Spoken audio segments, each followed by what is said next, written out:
Hello and welcome to Gym World Worldwide. I am John Franklin, standing in as the host for Tai Lopez, and this is my co-host, Mark Fisher of Mark Fisher Fitness, Mark Fisher Human Being, and Mark Fisher Business Coach. How you doing today? I am a little ragged and depleted because of much in the way of sinning last evening. Heard you've been partying. Yes. Heard you've been a party person. I was being a party person in spite of my advanced age here. I'm a stone's throw from 43, and yet sometimes, John, I can't lie to you, I'll carry on like a 20-something. Doing trendy things. I'm glad you did that, because today we're talking about the biggest fitness industry trends for 2023. We're going to be discussing businesses led by online creators. We're going to be talking about increased spending in wellness and recovery. And we're going to be talking a little bit about AI as well. So why don't we get into it, Mark? Let's. Okay. So the first trend that I saw is this idea of online creators actually buying businesses and leading businesses within the fitness industry. So the old way is like you own a fitness brand and you go out and seek people with large audiences to promote that brand for you. It seems like there is a trend now led primarily by Mr. Beast's manager, who raised a $100 million fund to go look for like online creators and then pair them with actual businesses. So basically, like rather than you building an audience so brands can sponsor you, you build an audience so then you can go buy brands and use your audience as distribution. Have you seen any examples of this recently? Wait, did you say $100 million fund? $100 million fund. Holy cow. Yeah, led by TCG. And this isn't a fitness specific fund, but there is a lot of movement in the fitness space. Of course. But yeah, like if you are a lawn care expert, rather than promoting Miracle Grow, you go buy like a tiny Miracle Grow competitor, and that's like your own proprietary line. And you sell that to your audience rather than Miracle Grow sponsoring your channel. If I can be honest, I think it's brilliant. I think it's really smart. Obviously, you have to execute, but I get it. One of my favorite, one of everybody's favorite internet marketers resurfaced recently via a 2.5-hour podcast. It's a guy by the name of Tai Lopez. Knowledge! And Lopez, he built a massive online audience, $100 million plus, writing trends. Like this guy is... Yes. There's a lot of mean things people say about Tai Lopez, but I think that's part of his brand. Yes. Yes. But he is undeniably good at getting attention and then turning that attention into dollars. And so one of the things that was interesting on this show, Mark, is that he revealed that he had bought bodybuilding.com. Yes. Have you heard of bodybuilding.com? I have indeed. That will surprise you, I'm sure, not at all, that really was the beginning of my inception into the fitness industry. Truly, before it was the first internet, I believe, website on training I followed, because, of course, in the dark ages, which our younger viewers won't even remember, but as a youth, I read every magazine article of muscular development and Muscle Mag and Muscle and Fitness and Flex. And I read like the weird ones, right? So I even went in on like the Robert Kennedy ones. But at the time, there weren't, or at least I didn't know of many places on the internet where I could find things about my desires to put on muscle mass. And sure enough, the one place, bodybuilding.com, which of course, as happens as per the business plan, then of course became the place that I would order my supplements from. The leading publication for bro science. Were you a forum warrior? Did you have some clout in the, how much NO Explode should I take? Yeah, I have to say I didn't traffic much in the actual forums. I would read more of the articles. I didn't really become aware of the forums until a little bit later on, when I found myself in the, let's call it the nutrition evidence-based corner of the industry. So you had, at that time, you had Alan Aragon and Lane Norton, and a lot of those individuals. They were coming up and sort of becoming a persona at that point, and they were known for their forum warrior abilities. But that was not a particular place I trafficked in. I was a little too, as the kids would say, basic. So I just more read the articles. the thing that he mentioned here and that he mentions again, we have another clip on, that is a trend, is TRT. Oh, yeah. And so TRT is being a lot more openly discussed amongst fitness influencers, and there's also changes in the regulations happening. One thing that I could see him doing here is figuring out a way to turn bodybuilding.com into like basically like a TRT, like lead generation database or some type of TRT clinic, because I can't think of any population of human beings who would like think about the type of people who would start TRT.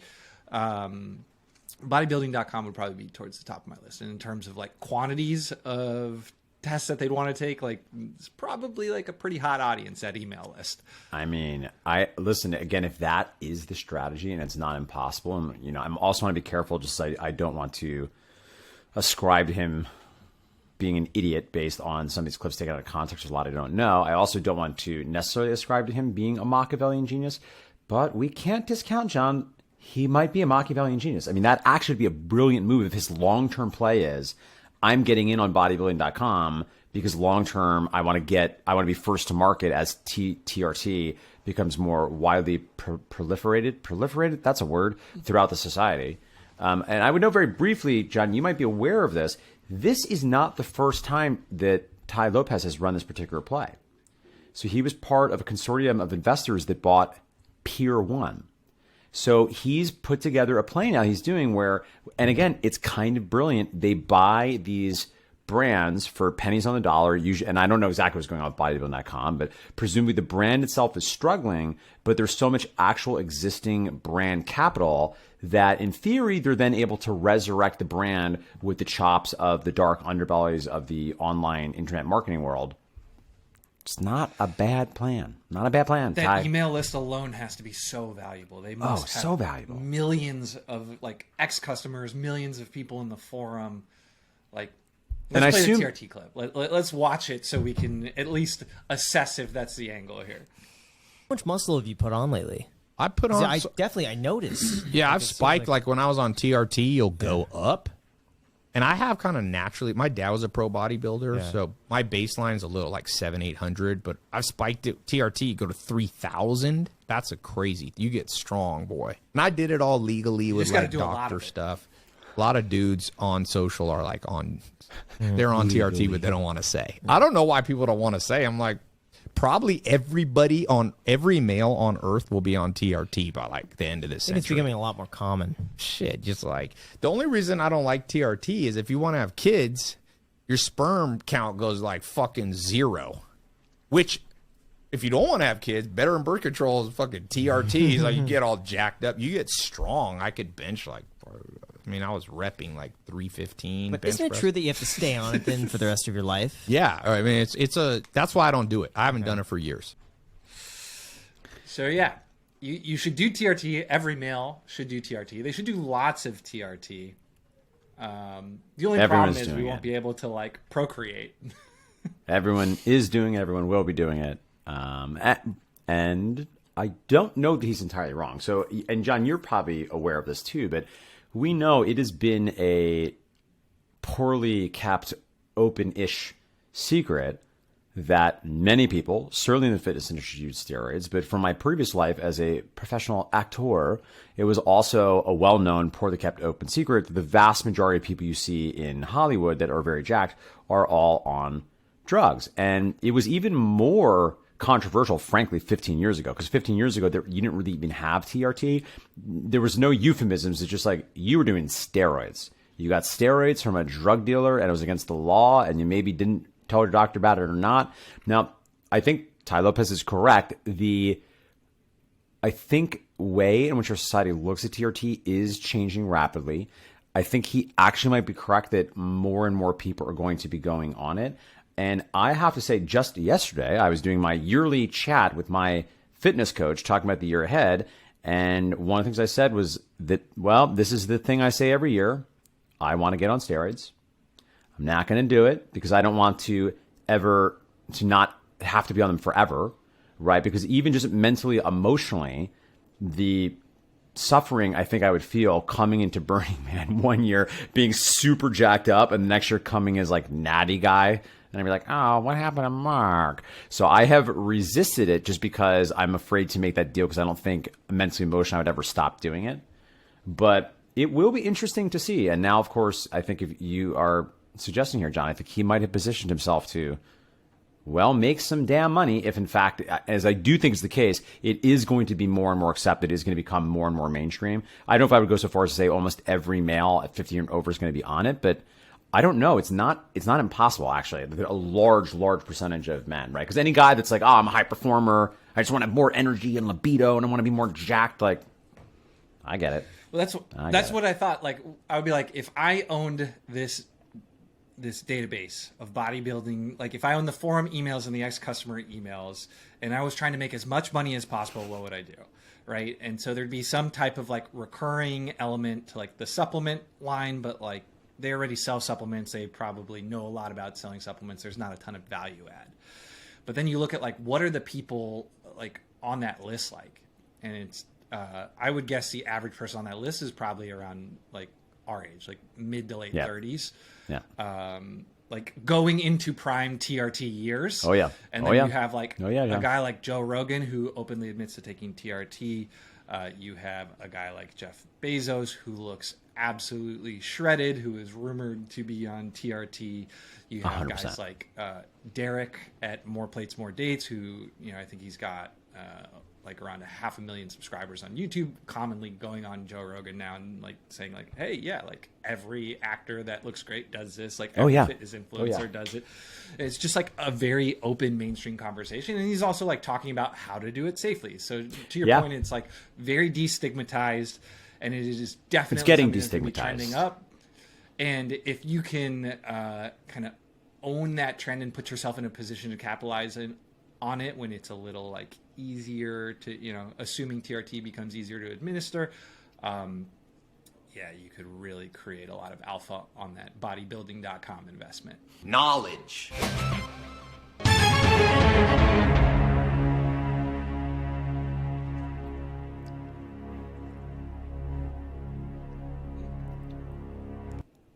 That was very suspenseful. Wow. So, Mark, you're a big franchise guy, right? You like fitness franchises. You're interested in them. You're invested in one. Do I ever? You hope to one day own more. Hundreds. Well, I found a guy who does own hundreds. His name is Jamie Weeks. He is the largest Orangetheory franchisee. He went from 0 to 140 locations in 6 years, and he has sold twice. That bucket of Orangetheory locations has gone through 2 sales for what he said is life-changing money. Yes. Combined sales of 150 million is what he said later in this podcast that I found. And he is now hopping on a new fitness trend. But before we get there, have you heard of this guy? Do you have any background on Jamie Weeks? Have I ever, John? I actually think I might be the president of the Jamie Weeks fan club. Yeah, I'm not gonna lie. I have been introduced to his work. I am familiar with him because, again, being in the fitness franchise space, you're always looking for models. And the thing that is very unique about Jamie Weeks is I don't think, certainly in the boutique space, there is no one. I don't know if anyone else is even doing a third of what he's doing. I don't know if anybody else is even more than 20. So to have 120 units that you are running is bonkers. And that's just the Orangetheory, because he also has a couple other brands that I think he's in the double digits in. So this guy is a dog killer. Franchise. He has a bunch of dog. He's a dog franchisee, and then we'll talk about his next thing here. But he. I found this clip of him explaining his like daily routine, and I was like, "Oh my god, this guy's a bullshit." Let me just be very clear: we are still a complete shit show. Every day I wake up and we're a shit show, but our shit show is getting better every day. I am successful because of my paranoia of failure. And so I just go through my list all morning of what we're failing at and try to solve it and go from there. Can you imagine? He said like that's a clip from a podcast, and he said in the podcast that his like average response time is like seconds, basically. Yes. Like he said, like there's no better way to get on his shit list than to like take more than like 5 minutes to respond to something he sends to you. Yes. You have this disease too, where like I do you're have this incredibly disease. fast on the response. Like I think it's part of why he's my spirit animal. It's part of why I really, truly am just blown away by what he's done. But like he probably gets he's got 140 GMs like blowing up his phone. I'm sure you have a decent amount of inbound between all your various socials and stuff. Like, how do you do that and still like actually get work done? Well, for me, obviously, I'm going to have so much less than he does. And the one thing I think he gave a little more context that wouldn't be my favorite strategy when I think about it with my time management hat on, which happens to also be something that I sell my expertise in, is it seems that he approaches text that way. So I imagine he's just on his phone, just like all the time. And it seems perhaps emails have a slightly different level of responsiveness, was what I interpreted to mean from him discussing his communication patterns. In my particular scenario, my life is just a little bit less complicated. Now, the thing that admittedly, and I have many, many issues, but part of why I have such a freakish facility for it is the component parts of communication management is how fast can you read the information? How fast can you think about what a response can be?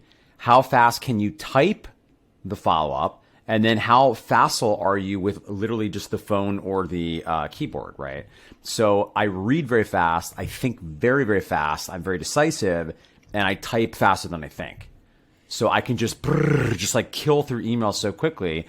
And because I do it several times throughout the day, you're usually not going to have to wait more than a few hours ever to hear back from me for emails. My email inbox is virtually always at 0. Now, that's not really the goal. And at times, I'm the first to admit that probably works more against me than for me, because I can get into some really gnarly back and forth where I'm just like Super Mario trying to get to the end of the level, just typing as fast as I can, and they're coming back in, and I'm flicking back out more responses. So there really are some downsides to that. If I were being very prescriptive to anybody wanting to get better at this, your real pro tip, which admittedly I would be better off if I did, is to just be very specific about check your email 3 times a day, even 2 times a day, and always inbox 0 it. Because most people have become so bankrupt with their email, either because of they don't think fast, they don't like it, they don't type fast, they're just naturally disorganized, they lack discipline. So even if you've only answered your emails twice a day and you just slaughtered every time you go in, you inbox your everything, at least for what the next step is, you would be one of the most responsive people that anyone knew, because everyone would know anytime I email this person, I'm not going to wait more than a few hours. Whereas what most people do, which is mystifying, is they kind of check their email all day long, and yet somehow things sometimes get lost. Sometimes it takes days to respond. But I'm in that camp. And it seems like most of the successful entrepreneurs I know either fall in like a 2-minute response time or a 2-week response time. Like I think you're right. Ground. I think you're right, John. I think you're right.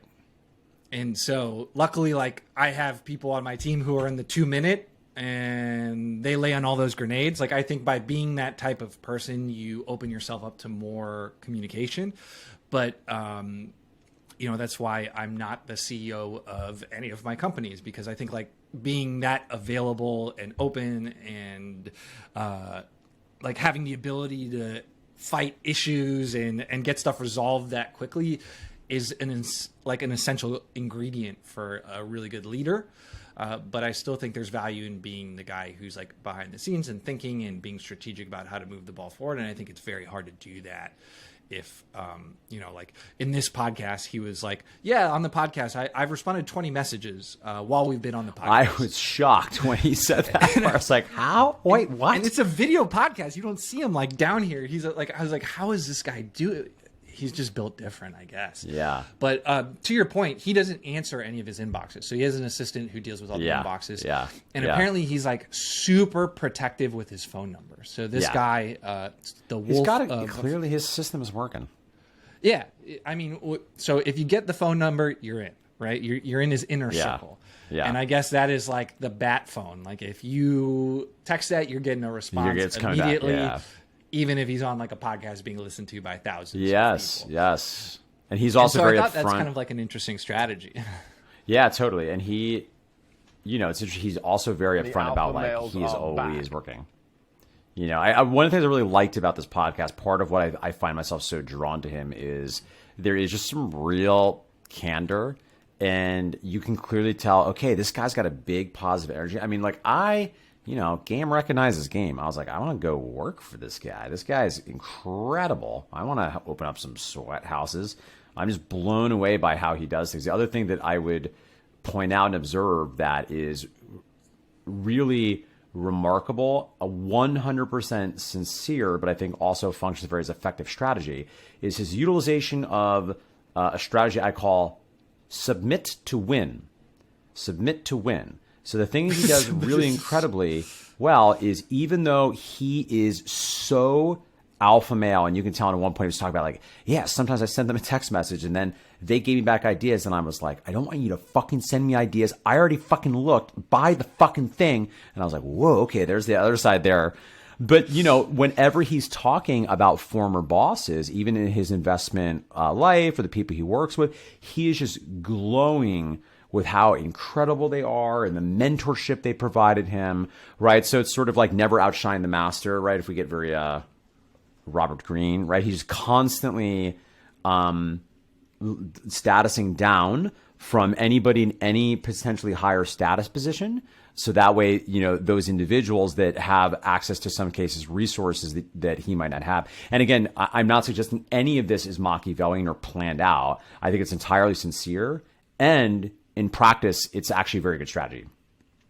Yeah, he said he spends 90% of his time talking about culture or thinking about culture. And so he thinks about it in terms of like, how does he get people to hang around? How does he get people bought into the mission? How does he find the right type of people? How does the organization kick people out? That is also something I think you and your business partner, Keeler, think about all the time and obsess about. And so I did see that similarity there as well. And to your point, like, this guy has a fat Rolodex of private equity contacts. Like, I guarantee he can get into any room if it's private equity room. And he talks to like, these guys were amazing. They were the best people. And they'll be like, did you do the deal with them? Like, oh no, we didn't do the deal with them. We did it with these other guys who were unbelievably They're incredible. amazing. I learned so much from smart. them. One day I hope to aspire to be as good as them, you know. I have a couple friends who've sold to private equity, and they do not speak with similarly endearing terms about their private equity partners. So, yeah, you could just tell this guy knows how to play the game. Back to trends. So, around COVID time, he had a feeling like nobody was doing recovery right. So he saw all the like, influencers talking about infrared and plunge and, wellness spending. Like there are plenty of associations that do like industry research, and like it's been a trend for 3 years now that people are like sadder and more stressed than ever before, and they are spending money on making themselves less sad and less stressed. But nobody's really like figured out a great way to capture that. And so what he decided to do is he decided to open up a recovery studio. Concept was called Sweat House. And it was it started infrared sauna. We can actually talk about he talks about how he expanded the concept. Let's I got a little video here, let me pull it up. What they say. So we did a great consumer survey. People filled out a 5-minute questionnaire. We gave them a $25 Amazon gift card. And what we got back was pretty amazing. They loved all things about Sweat House, but every person just kept saying the same thing. We just wish you did more. I wish I didn't have to go here for cryo. I wish I didn't have to go here for whatever it was. We wish you did more. And that was at that instance, I immediately said, okay, well, cold plunge is next. Like we have the infrared sauna, but this cold plunge thing is going to be massive. And by the way, it's going to be massive over the next 10 or 20 years. I mean, this cold plunge thing is just only going to grow. There's nothing like it. It's as good as it gets. So we put a cold plunge in a room in Plano, Texas, where we had just opened a studio. And it just wasn't getting used as much. So I talked to the manager and I said, hey, what's going on? she's like, well, people just don't know about it yet. But, we're kind of new and yada, yada. It's like, yeah. Tell me, does anyone use it a lot? She goes, yeah, we got one guy that comes every day. I'm like, what? You got one guy coming to cold plunge every day. She goes, yeah. I go, who's that? She goes, oh, Dr. So-and-so. And I was like, of course. I said, what kind of doctor is he? She goes, oh, he's an orthopedic surgeon. I was like, yeah, he knows exactly what you're supposed to be doing. You're supposed to do 3 minutes, somewhere in the mid 40s. It's going to alleviate joint pain. It's cold. It's going to alleviate joint pain. Your recovery is going to be amazing. The endorphins and dopamine are going to be off the charts, alert, focused, and it's as good as it gets. And so we then added it to another studio, and we started advertising it more. And so I'm going to get my numbers off a little bit here. In September, all 12 studios had cold plunge. We did 2,500 cold plunges in September. In October, we did 3,500. Same number of studios. In November, we're going to push 4,500 cold plunges. Okay. And what's happening is our member is staying longer. So then we've added hydro massage and red light therapy with the Soluma red light therapy. That's just quite possibly one of the best things you can possibly do for your skin and regenerating the cells in your face. It's amazing for anti-aging, for acne. It increases your melatonin by up to 10 times. Some studies show it's going to help your sleep. You're laying on a massage bed for 15 minutes with a red screen on your face while you're listening to music. It's one of the most relaxing things you're going to do. All of these, a lot of businesses would have added dollars next to every one of these modalities. We decided to make it a part of the membership, to make the membership more valuable. So the membership price has not increased while we've added 3 additional modalities. And when we add one of these percussion therapies to it as well, the price won't increase. So for $149 a month in some states, $199 in Boston, it's going to be in that range for unlimited. Yeah. This is what you get. So credible. We have a right? 4 times a month also, and we sell a lot of packages as well. This is a business that is membership and package based. Orangetheory, much more membership based, but this one's a little bit of both. And so we're seeing, doesn't sound relaxing. We're seeing some pretty awesome stuff. Our revenue, same store revenue has increased month over month. He says same store revenue increases month over month 5%. And so there's a lot to unpack in that clip, but just like very obvious, this guy has like the wind at his back, right? His point, like nobody's doing recovery right.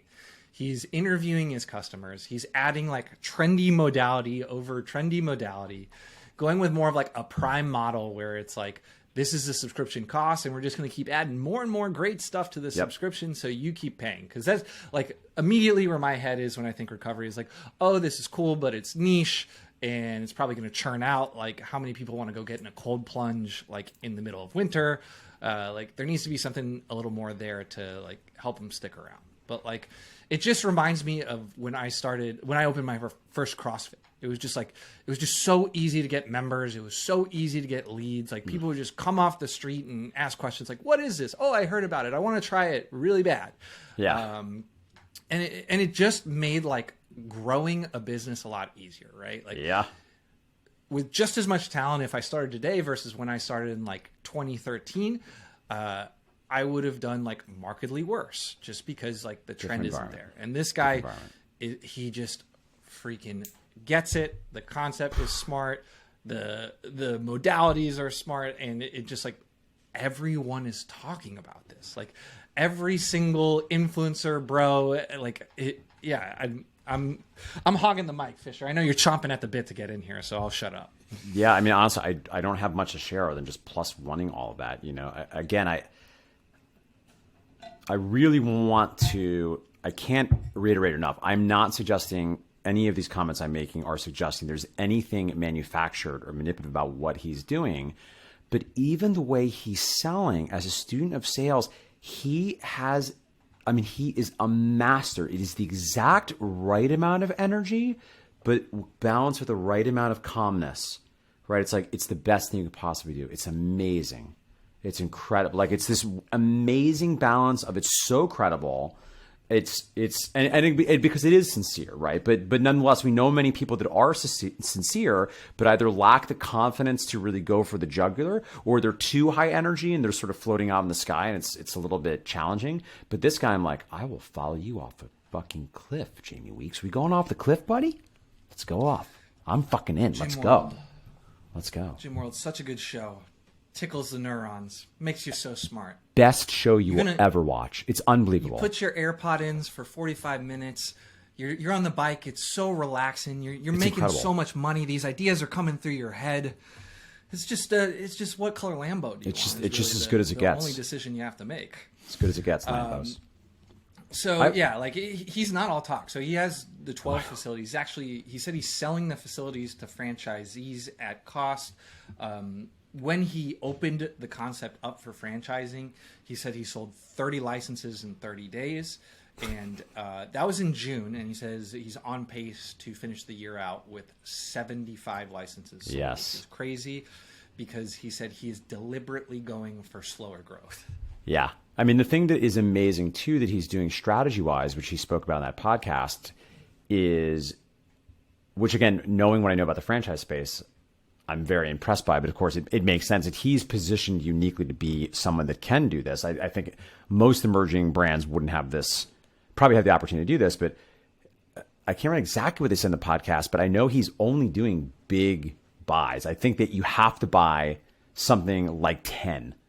And they're automatically giving you right of first refusal all around. So he's building this system specifically around people like him, large multi-unit franchisee groups. So you're not dealing with a bunch of mom and pops who own like one or two. And of course, you're not only self-selecting a much more sophisticated investor, it's going to have to be able to come in with that kind of money, but you're also making your job as franchisor much easier because there's just less humans that you have to talk to. Furthermore, the other point he made, which is very true, is a lot of these brands at a certain point start to look for roll-up strategies. And basically what that means is at some point, everyone wants to start to buy the others. You start to roll them up. So instead of being zillions of 1 and 2 and 3 unit owners, you start to have these micro empires within these systems. And he's just building it right outside the gate. The other thing he's doing, two other things he's doing, I was like, what? Is the right of first refusal just like given to the territory around them. Just like you buy your 10, but I want you to own, the state of Florida. So if I'm going to send any other that are like within, however X many square miles, I'm not going to do it without running it by you. The other thing they do that is that we'll see the way this plays out because it's not clear to me how they're going to be able to scale this with any speed, but the fact that they are training at the corporate stores, the managers, that then they're just going to give to the franchisees to go run their stores. So you are not only getting a concept and you're not only selling a service that is productized, right? Because unlike a fitness concept, it's a product. It's even more scalable than Chick-fil-A because I assume like when you get the sauna right, I'm sure they need to do some cleaning, but you're selling a specific thing. It's always going to be the same. If you make a high quality widget, it's always going to be a high quality widget. So although it's less dependent on the life force of the instructors, where something like a fitness franchise might be, you still do need good operators to support that awesome product. And they're giving the operators to the franchisees. So as a franchisee, in addition to all these things you said, John, it feels like it's just a conflagration of promising tailwinds. It seems like that's an advantage early on, but there's no way that scales, right? There's no way they could train up these people and move them if they're, coming at any type of scale. Maybe he obviously knows things that we don't, but still, you've run multi-unit, I've run multi-unit. By far, the most difficult thing, I would say the number one thing that makes a difference between success and failure is the operator. Like it matters probably 10 times more than any other single factor would be how I would rank that. And so it makes 1,000% sense that this guy is just absolutely obsessed with culture and being an operator. And to be clear, I don't think if you were to start something, you could just go and pitch to private equity and they would buy states at a time. No. Like, this guy definitely earned the right to expand this because he's, But to your point on the roll up, like I do think if this concept works, which, it sounds like you and I are both fairly bullish on it. there will be some roll-ups. Like, so he sold twice to private equity. We talked about Planet Fitness has recently gobbled up a few hundred franchisees. Like, you can generate some pretty real wealth here if he nails his concept and gets it right. And one other thing, John, this is the last thing that I recently find out that is amazing when it comes to how you value franchises. Most franchises, if you have just 1, 2, or I think even 3, you get a modest-ish EBITDA. And I'm making up these numbers, so it's not exactly this, but the spirit of the argument will be correct. So you're going to get, let's call it a 3 times EBITDA. Well, once you go up to 10 units, that starts to go up to 5 or 6 EBITDA. So in other words, if you take, just think of the math, if you have, let's call it 4 different sets of 3 franchises, you can buy them at 3 times EBITDA. Well, now once they're all together and you've done whatever you need to do to zhuzh all around, so it's running and run structure, maybe reduce costs a little bit, you could probably even improve profitability, but now you can sell essentially the same businesses for 5 times EBITDA. So you're already going to get, and again, I made up those numbers. It might not be like exactly 3 and 5, but I didn't realize that the number of multiple, the multiple goes up the more units you have. That was news to me and makes me very excited for my future as a fitness franchise entrepreneur mogul. Yeah, I think that's for any business, there's multiple expansion, right? There's just a larger and larger, no institutional money wants to get out of bed for something that's making under $1 million a year. Right. Right. Like, yes. You got to grow it past a certain point if you want to make the big money. We did a similar strategy rolling up website companies when we launched Kilo, all gym owners' favorite gym management software. And it was, you could buy these basically lifestyle businesses for very low multiples, but when sandwiched all together, it created something that was a lot more valuable than all the collective pieces.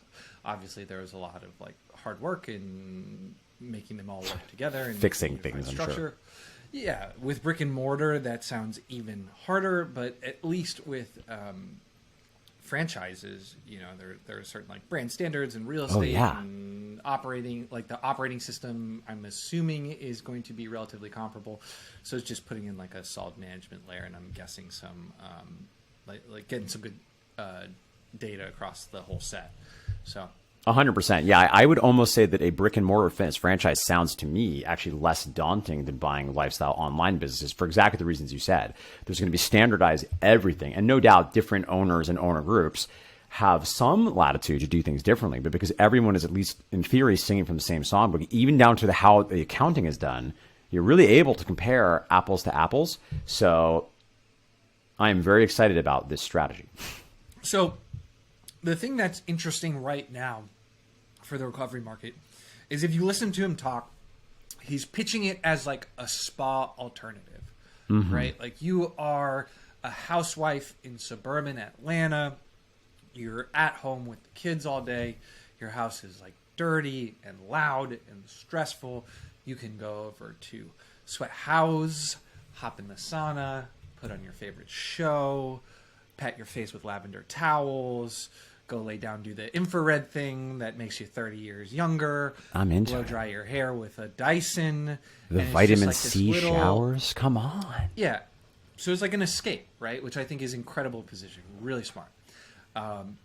But like, it's also really attractive to like dudes, like athletes right now. Yes. Like, listen to Andrew Huberman, Joe Rogan, two of the like biggest influencers in the world of fitness. Like, they just don't stop talking about it. Like, watch this clip. Yeah. So there's a scientist out of Scandinavia. Her name is Dr. Susanna Soberg. Published this really amazing paper. They figured out the thresholds for how much deliberate cold exposure you need and how much sauna for it to really start having beneficial effects. If you put people into deliberate cold up to the neck for 11 minutes total per week, so not one session, they observed legitimate increases in brown fat. People become more comfortable at cold temperatures. You get this 2.5x increase in dopamine that lasts many hours. Norepinephrine, epinephrine, and dopamine are called the catecholamines. All increase substantially. But then with sauna, it's really interesting. It seems like the threshold total for the week, believe it or not, 57 minutes per week. So yeah, just like basically an advertisement. And then you got Rogan. This has been First watched started like doing the a few cold million plunge. times here. It was difficult for me to get to just like a minute and a half. I was freezing. And I'm still just as cold, but now I understand it. I've been here before. I've experienced it. And I know what it is. And I know I can overcome it. Woo! And I know the benefits. The benefits for resilience, the benefits for my mind and for inflammation for my body. My body feels so good. All my soreness that was generally just an ordinary part of everyday life, a massive amount of that has been dissipated, but I haven't stopped working out just as hard. It's just this sauna and cold plunge routine that I do. It's made a giant difference, and it just makes me feel great. I get out of here and I just feel wonderful. And he just that's a 4-minute video, by the way. So he just goes on for another 3 minutes about how awesome it is. And that cold plunge, by the way, that's a $15,000 cold plunge. And a good infrared sauna is probably going to run you like $5,000. You have to put them somewhere in your house. It costs like $20,000 to get this set up. If you want to do it, if you want to do it the fancy way. I'm sure there's like people who like bootleg and DIY and do it, all the people, I can do it cheaper, but yeah, to do it right, you're probably looking at like a $20,000 investment. And if you look, I looked around me, he actually talked, the Florida franchise got the Rofer in my town. Darn it. Talking about sweat houses again. No, I'm looking forward to it. I want to check it out, but literally nobody offers it. John. Nobody is offering this. So you just have like massive pent up demand. A lot of people want to try it, want to do it, understand the benefits from listening to this. It's got mass appeal to both men and women. And there's just nobody except for good old Jamie Weeks there ready to ride this trend out. And I will say, I do think there are some other brands that are attempting to play in the space, but overall, I mean, your point stands. It's just so much tailwinds for this kind of product. Similarly, and even for me, I am very interested in getting access to this kind of thing, and I don't have this right now. Now, admittedly, New York State is a notoriously difficult state from a regulation perspective for franchises to exist in it at all. So we tend to get things very, very late around here if we get them. And it's, I think, a little more rural up here, so it's not clear to me how much actual interest and demand there would be to have tons of these types of things up here. But yeah, there's nothing like this up here. I really want one. I would also note another point that Jamie Weeks made in this podcast, because he's the best at sales I've ever seen. He's just selling me, and I'm buying everything he's trying to sell, is, to your point, John, that it is expensive to develop a cold plunge and a sauna, but for individuals of means, this isn't impossible, right? Like, this could be a thing we're really committed to. We could make such things happen in the near future if we wanted.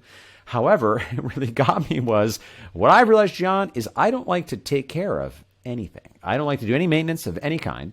And that's, for me, part of the UVP is not only is it probably cheaper in the long run, sure, it's a little less convenient, but I don't have to worry about fixing the things or maintaining the things. So the fact it's all just done for you there, and I just get in my car and show up, I will happily deal with the commute to save the tens of thousands of dollars, as well as the effort and work to maintain these kinds of things.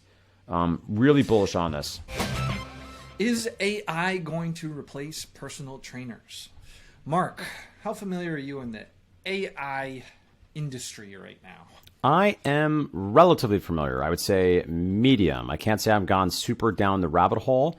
And I confess much of my education and interest has been in concerns about the unintended second and third order consequences that I foresee potentially taking our society off the cliff. So oddly, I don't actually have as much knowledge about the ways it's being utilized in our space specifically, but I do think a lot about the way it could further disrupt our society and global village's way to function. So everybody, I don't want to say everybody, but mainstream became interested in AI around the time of the release of a tool called ChatGPT. Have you played around with ChatGPT yet? I haven't yet, but I'm very familiar with ChatGPT. So I haven't actually personally taken the time yet, but I'm very familiar. So for those who aren't, ChatGPT is a tool created by OpenAI, which is it is a nonprofit and a for-profit company backed by a bunch of influential San Francisco billionaires, including Sam Altman, he's like a big Y Combinator guy, and Elon Musk, everyone's favorite billionaire. And so the way ChatGPT works, it's kind of like a chatbot, if you've ever interacted with one of those, but it is smart and can do just about anything you ask it. So some of the examples in fitness, one guy asked it to figure out his TDEE and figure out how many calories he had to eat in a certain day in order to hit a certain weight goal by a certain time. And then they asked ChatGPT to create a meal plan based off of that specific caloric goal. And then it's like, oh, wait, but I'm allergic to dairy. Can you redo it? And it just like spits it all out, right? Love it. And it can do that really, really fast. It can generate programs now. So if you wanted to create like a split, it can do that relatively quickly. And some people are saying like, including many prominent Silicon Valley VCs are saying it's going to disrupt literally every industry. Fit Insider, which is a serious fitness business news show, unlike us. Yes. Weirdos. Sat down with the CEO of a company. It's called FitBody. So I'd never heard of this. Have you heard of FitBody? Not before I came upon the podcast interview. Okay. Yeah. So they apparently use AI to develop personalized workout plans. So they have 300,000 paid subscribers. Wowie. So yeah, pretty large company. And the guy over at Fit Insider asked the CEO directly, like, do you think AI is here to replace personal trainers? Here was his response. I don't believe that we would ever be able to replace a human personal trainer. And it is not our intention to do so. It's our intention since we started with personal trainers to build our product to be able to be a tool that can help personal trainers do what they do better. That was the only usable clip in the whole 33-minute podcast. So, no, it was fine. It was just real slow, real dry. Oh, okay. But what do you think about that? Is this something that is potentially replacing personal trainers, or do you think do you believe him that this is a tool that will augment personal trainers' ability to serve more clients, do better work, etc.? Yes, I do believe him. I think that's very true in the short term because we both know a lot of the work of supporting individuals to create behavior change is messy and defies algorithms because you're dealing with the nuances of the human condition. So it is exciting to think that at the very least, even novice coaches are going to have access. And again, this is probably not a proven hypothesis yet, but in theory, if you can now really begin to codify things like workout programs, program design, variables, exercise selections, nutrition recommendations, I do think it's possible for AI to not only do that, but be able to do it better by definition. If you can put enough data into a machine, I don't see any reason why that wouldn't start to just do a better job actually than a trainer would do. The thing that short term, I agree, I think you still need the coach for is a lot of the interpersonal stuff, the transferring of energy, the helping the individual understand what's going on with themselves, to asking them questions, to supporting them and choosing the right amount of behavior change. Now, long term, in theory, that should also be outsourceable, right? On a long enough timeline, it's all outsourceable. On a long enough timeline, we are slaves to our robot overlords. So I do think eventually that should work as well. I just don't see that happening in the short term in the way that in theory AI should be able to replace, and not to say that being a personal trainer is a therapist, but of course there are, I think, some similarities. They're both helping professions, as Carl Rogers would say. And right now, I don't think that anybody's found a really compelling, that I know of, chatbot solution to someone who needs therapy help, right? There's something uniquely healing about the attention, the care, the being seen by another living, breathing human that I don't see most people getting a similarly powerful experience from a chatbot. But, we'll see. Because again, on a long enough time scale, I think for better or for worse, a lot of these technologies are going to get so advanced, it's going to start to actually be hard to tell the difference. But I don't foresee that happening in the near term. Yeah, I don't think I'm gonna call for the end of personal training in 2023. Yeah. I'm gonna go ahead and say that is a trend, but I don't think you need to retrain yourself and shut down your studio just yet. Don't worry. But I don't know about you, John. I mean, in my head, I keep thinking I do got to be out of it, all of it, by like 2030 at the latest. Yeah, I mean, by then, Jamie Weeks would have rolled up your Sweat House franchise. You would have made your $100 million exit. Yeah. And the robots will have mostly replaced everyone by that point, right? Right, and Gym World will be the #1 news show in all of fitness. Yes. All right, guys, that's all we have today for the Fitness Trend episode. Thank you for tuning in. As always, we love you. And please subscribe and give us feedback because we're constantly looking to make the show more useful for you. Godspeed.